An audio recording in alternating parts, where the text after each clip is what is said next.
지금까지 50일 동안 우리가 마늘과 쑥을 먹었다고 생각합니다. 아마 앞으로 50일 또 더 마늘과 쑥을 먹어야 우리 당이 제대로 이렇게 변화된 모습을 국민들께 보여줄 수 있을 것이라고 그렇게 생각을 하고요.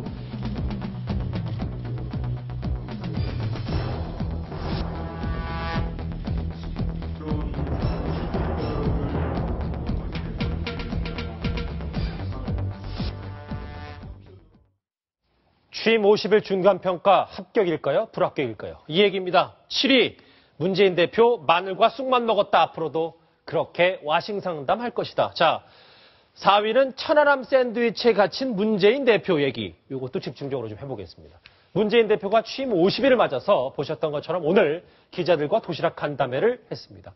중요한 이야기들이 참 많이 나왔는데 하나씩 짚어보도록 하겠습니다. 박수원 논설위원. 네. 일단 저 얘기부터 해보겠습니다. 중간평가. 네. 합격이니까 불합격입니까? 최소한 어쨌든 당초의 우려와 달리 예. 어떤 당 내부 또 당 내부를 통합하고 당 외적으로도 중도로의 외연을 넓히는 어떤 통합의 노력을 기울이고 그다음에 새정치민주연합의 최대 아킬레스건이었던 안보와 경제를 제대로 챙기지 못하는 이미지에서 탈피하려는 노력을 보였다. 이런 측면에서 보면 나름대로 지금까지 50일은 마늘과 쑥을 먹는 고통을 감내하면서 환골탈태를 위한 노력을 예. 국민들에게 보여준 나름의 어떤 분투한 그런 50일이었다. 그렇게 평가할 수 있을 것 같습니다. 합격, 불합격보다 분투했다. 열심히 싸웠다. 그러니까 예. 불합격은 아니다. 아주 뭐 어느 정도 만족할진 모르지만 예. 저는 최소한의 그 과락은 면했다라고 봅니다. 과락은 면했는데 지금 아까 말씀하셨던 것처럼 안보와 경제를 문재인 대표가 주장을 하고 있잖아요. 특히 네. 안보 부분에서 그렇습니다. 또 새로운 소식이 있는 게 서른 의원이 네. 천안함은 북한의 소행이라는 거를 단정 지을 수는 없다. 좀 네. 여지가 있는 거 아니야. 제론의 여지가 있는 거 아니야. 이런 얘기를 했는데 네. 그럼 본인이 주장했던 안보, 네. 우클릭 네. 이 부분과 내부 결속도 똑바로 못했는데 어떻게 문재인 대표가 이런 얘기를 했냐. 네. 라는 비난을 더 받을 수 있을 것 같습니다. 그렇습니다. 아마 서른 의원은 이제 그 새누리당 유승민 원내대표가 예. 천안함이 북한에 의한 폭침이다라고 하는 것을 문재인 대표가 인정한 마당에 이 부분에 대해서 교과서에도 제대로 싣고 앞으로 해야 된다라고 하니까 이제 본인이 아마 교육위원장이니까 이거는 좀 신중해야 될 문제다. 내가 보기에는 이 개인적으로 볼 때는 이것이 아직도 천안함이 북의 소행인지 논란의 여지가 반론의 여지가 있다. 이런 예. 표현을 말하자면 들어서 문재인 대표의 그 부분은 당에서의 확립된 당 전체 의견이 아니다라는 말하자면 딴소리가 예. 당 내에서 나오고 있는 겁니다. 이 부분은 바로 문재인 대표가 최근에 변신의 노력을 보여주지만 이것이 당 전체를 리더십으로 총괄해서 어떤 변화시키고 있지 아직 못하다.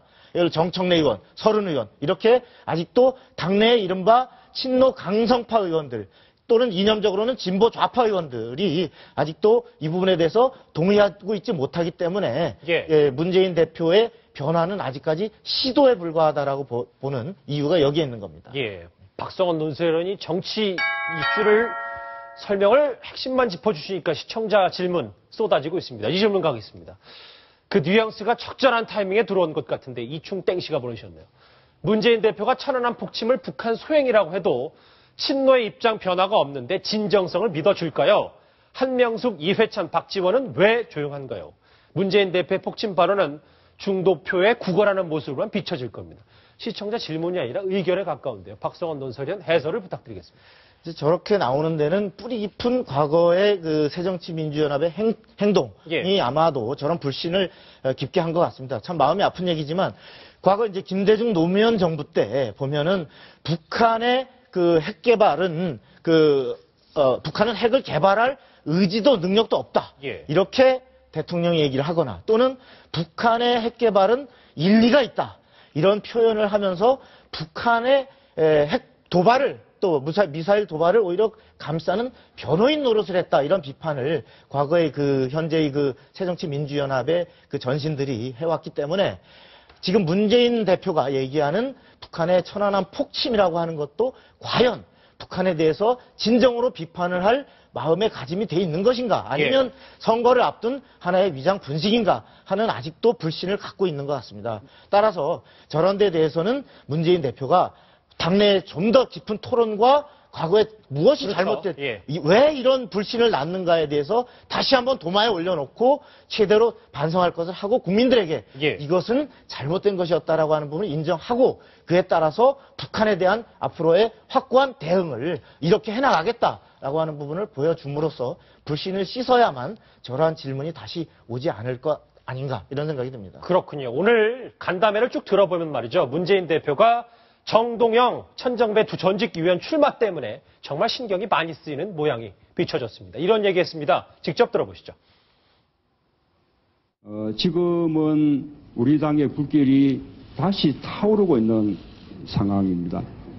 그런 상황 속에서 다른 불씨를 만들어 보겠다고 지금 막 호호 입김을 불고 이런 데 대해서는 저는 국민들께서 과연 얼마나 공감을 할 것인가라고 생각을 합니다. 예. 저 문제를 보니까 천정배, 정동영 이 두 전 의원의 움직임이 좀 주목이 되는데 박성원 논설위원. 네. 서울 관악, 네. 광주 어떻게 예상해 볼 수 있을까요?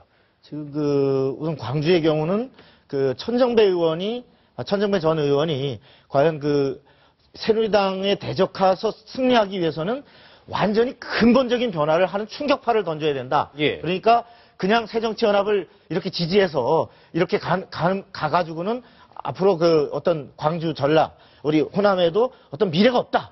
이러한 부분을 호소하고 있는데 이 부분이 과연 얼마나 전파력을 탈 것인지에 대해서 광주에서의 민심의 선택인데 이 부분은 천정배 의원 본인이 과연 이 새정치연합을 제대로 정통성을 지켜왔는가의 행보에 대해서 다소 의문을 표시하는 시각들이 적지 않기 때문에 그렇군요. 쉽지 않을 것이다. 쉽지 않다. 예, 관악은 어떻습니까? 예, 관악을의 경우는 이제 지금 정동영 전 대선 후보가 과연 국민 모임에 이른바 새로운 진보 진영에 합류를 했는데 과연 출마를 새로운 국민 모임의 요구에 따라서 출마를 할 것이냐인데 오늘까지 답을 달라고 국민 모임 측에서 요구했지만 오늘까지도 답을 안 주고 내일 답을 주겠다. 끝까지 지금 고심하고 있습니다. 저 부분에 대해서는 정동영 의원으로서는 야권 분열의 책임을 자칫하면 뒤집어 쓰고 특히나 패배할 경우에는 본인의 정치적 장래는 한마디로 끝이기 때문에 아마도 출마가 쉽지 않은 이런 상황이라면 현재 비교적 쉽진 않다고 하지만 그런 상황에서는 아마도 새정치연합이 관악을 정도는 이기지 않을까 그렇게 봅니다. 알겠습니다. 자.